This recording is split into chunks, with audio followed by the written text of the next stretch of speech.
আসসালামু আলাইকুম everyone, welcome to মালিহাস kitchen. আজকে আমি তৈরি করে দেখাবো রসুন ভর্তা।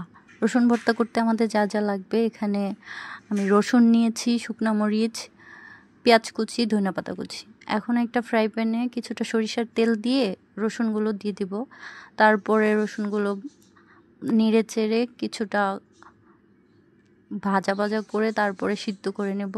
ভালো করে এরকম ব্রাউন কালার করে ভেজে সিদ্ধ করে নিয়ে সবগুলো রসুন উঠিয়ে ওই একই ফ্রাই প্যানে শুকনো মরিচগুলোও ভেজে নিব। তারপর কিছুটা পেঁয়াজ কুচি দিয়ে পেঁয়াজগুলোও আমরা এখন ভালো করে ব্রাউন কালার করে হালকা ভেজে নিব। ভেজে সব কিছু উঠিয়ে এখন একসাথে সব কিছু মাখিয়ে নিব। কিছুটা লবণ দিয়ে আমি মরিচগুলোকে একসাথে সব কিছু মাখিয়ে তারপরে কিছুটা সরষের তেল দিয়ে আমাদের তৈরি হয়ে যাবে রসুন ভর্তা। রসুন ভর্তাটা খেতে অসাধারণ হয়। আশা করি আপনারা সবাই বাসায় একবার হলেও ট্রাই করবেন।